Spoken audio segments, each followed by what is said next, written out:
কি বলবো? ভালো করে মন দিয়ে শুনবেন। একজন মানুষের নাক কাটা ছিল, নাক কাটা। গ্রামে আর গঞ্জে স্বভাব কি, যদি কারোর পা খোঁড়া থাকে তাকে মানুষ কি বলে? খোঁড়া দাদা। কারোর যদি চোখ খানা থাকে তাকে কি বলে? কানা দাদা। কেউ যদি কানে কম শোনে গ্রামের মানুষ তাকে কি বলে? কালা দাদা। তো নাক কাটা ছিল, তাকে সবাই বলতো নাক কাটা দাদা, নাক কাটা দাদা। কিন্তু যার নাক কাটা শুনতে খারাপ লাগতো, কোনো উপায়ে আমার এই বদনামটা শুনামে আমি, আমার নাম ধরে কেউ বলে না, আমার নাম গোবিন্দ, নাক কাটার জন্য সবাই আমাকে নাক কাটা বলে ডাকে, কেন গোবিন্দ বলে ডাকতে পারে না? ভিডিওটি স্কিপ না করে সম্পূর্ণ দেখবেন। কোথায় গেল বাংলার সেই সব নপুংসক কীর্তনিয়ারা যারা দীনকৃষ্ণ ঠাকুরের নামে নিন্দা করেন কীর্তন আসরে দাঁড়িয়ে? কোথায় গেল সেই সব নপুংসক কীর্তনিয়ারা যারা দীনকৃষ্ণ ঠাকুরের নামে লাইভ দিয়েছিলেন সোশ্যাল মিডিয়াতে? কোথায় গেল সেই সব নপুংসক কীর্তনিয়ারা যারা দীনকৃষ্ণ ঠাকুরের নামে মিথ্যা তথ্য দিয়ে দিচ্ছেন কীর্তন আসরে দাঁড়িয়ে যে তিনি আমাদের ধর্মকে শেষ করে দিচ্ছেন? কোথায় গেল সেই সব নপুংসক কীর্তনিয়ারা যারা দীনকৃষ্ণ ঠাকুরের নামে মিথ্যা তথ্য প্রচার করছেন যে তিনি যে সমস্ত তথ্য গ্রন্থের নাম করে কীর্তন আসরে দাঁড়িয়ে দিচ্ছেন সেই সমস্ত তথ্য তারা গ্রন্থে পাচ্ছেন না? আসুন না, লাইভে বসুন। আমি আপনাদেরকে আমার চ্যানেলের মাধ্যম দিয়ে আহ্বান করছি, যদি আপনাদের মধ্যে শাস্ত্রীয় দক্ষতা থাকে, আপনারা যদি শাস্ত্র জ্ঞান অর্জন করে থাকেন, যদি মনে করেন যে হ্যাঁ আপনারা শাস্ত্র পড়েছেন এবং আপনারাই ধর্মের রক্ষা করার জন্য দায়িত্ব গ্রহণ করেছেন, তাহলে চলে আসুন। দীনকৃষ্ণ ঠাকুর আদি সনাতনী ইউটিউব চ্যানেলে শ্রাবণ মাসের প্রত্যেক রবিবার রাত্রি 8টা থেকে 9টা লাইভে থাকছেন, আর আপনাদের ডাকা হচ্ছে তার মুখোমুখি বসার জন্য। প্রমাণ করুন এসে দীনকৃষ্ণ ঠাকুর ভুল তথ্য দিচ্ছেন। না হলে ভাববো সামনের নেক্সট যে কীর্তনের সিজন শুরু হবে সেখানে যদি কোনো কীর্তনিয়া দীনকৃষ্ণ ঠাকুরের নামে মিথ্যা তথ্য প্রচার করেছেন, আমি বলবো তাদের নাম ধরে ধরে আমরা নপুংসক বলবো। তাহলে আবার আগামী রবিবার রাত্রির 8টা থেকে দীনকৃষ্ণ ঠাকুর আদি সনাতনী চ্যানেলে লাইভের জন্য উপস্থিত থাকছেন। তিনি আমাদের সমাজের মানুষকে জাগরিত করার চেষ্টা করছেন। তিনি বোঝাবেন ধর্ম কি। ধর্ম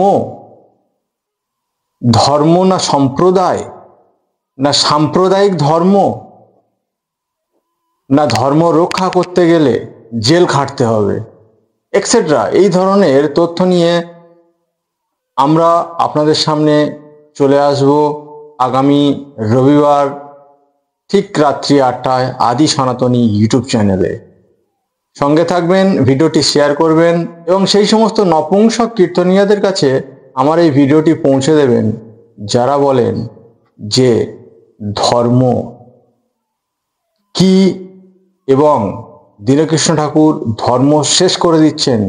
এই বিষয়ে আমরা আসছি আলোচনা করতে ধর্ম সংক্রান্ত বিষয় নিয়ে আদি সনাতনী ইউটিউব চ্যানেলে আগামী রবিবার ঠিক রাত্রি 8টায়। সঙ্গে থাকুন, সুস্থ থাকুন, ভিডিওটি শেয়ার করুন, আদি সনাতনী চ্যানেলকে সাবস্ক্রাইব করে রাখুন এবং আমরা সবাই চেষ্টা করি দীনকৃষ্ণ ঠাকুর হয়ে উঠতে। কারণ আমাদের সমাজে এরকম হাজার হাজার লক্ষ লক্ষ দীনকৃষ্ণ ঠাকুরের প্রয়োজন হয়ে পড়েছে। কারণ ধর্মের নামে যেভাবে ব্যভিচার, যেভাবে সাধারণ মানুষকে শোষণ করা হচ্ছে, সাধারণ মানুষকে পীড়ন করা হচ্ছে, সাধারণ মানুষকে ধর্মের নামে তার গায়ে প্রস্রাব ঢেলে দেওয়া হচ্ছে, ছিটিয়ে দেওয়া হচ্ছে, এই সমস্ত বিষয়ের উপর আমাদের প্রতিবাদ করতেই হবে। কারণ এ মাটি বাংলার মাটি, এ মাটি বিবেকানন্দের মাটি, এ মাটি রবীন্দ্রনাথের মাটি, এ মাটি নজরুলের মাটি।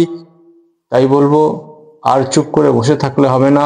এ মাটি ভগবান শ্রীমান চৈতন্য মহাপ্রভুর মাটি, যিনি যার নাম নিয়ে কীর্তন আসরে দাঁড়িয়ে কীর্তনিয়ারা কীর্তন শুরু করেন। তিনি আমাদের দেখিয়ে দিয়েছেন কিভাবে ভক্তি আন্দোলন করা যায়। তো আসুন আমরা শুরু করি সেই ভগবান শ্রী চৈতন্য মহাপ্রভুর দেখানো পথ, যা কিনা এক কথায় আমরা বলে দিতে পারি ভক্তি আন্দোলন। হ্যাঁ, মাথায় রাখবেন ধর্মের প্রচার কিন্তু চৈতন্য মহাপ্রভু করেছিলেন শূদ্রদের নিয়ে, তথাকথিত শূদ্রদের নিয়ে। সুতরাং আমাদের কাজ হলো ধর্ম সম্পর্কে সাধারণ মানুষকে জাগরণ করা, কি হতে পারে তার ধর্ম। যাই হোক, আগামী রবিবার ঠিক রাত্রি 8টায় দেখা হচ্ছে আপনাদের সঙ্গে। ভালো থাকবেন, সুস্থ থাকবেন। ব্যাস, কোথাও থেকে পরামর্শ শুনলো বললেই দেখো সাধু হয়ে যাও, বাবাজি হয়ে যাও। মানুষ সকলার নিন্দে করে কিন্তু বাবাজিদের নিন্দে করে।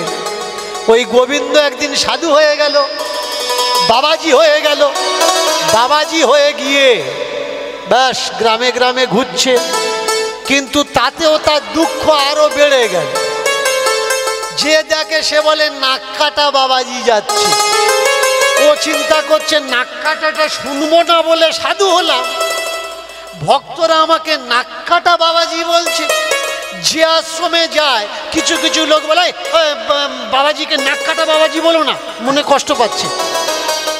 নাক কাটা মনে করে বোধহয় এ আমার শুভাকাঙ্ক্ষী, আমাকে ভালোবাসে, আমার বদনাম হতে দেবে না। ওই ভদ্রলোক আবার কাছে জিজ্ঞাসা করে এসে, আচ্ছা বাবাজি নাক কি করে কাটলো?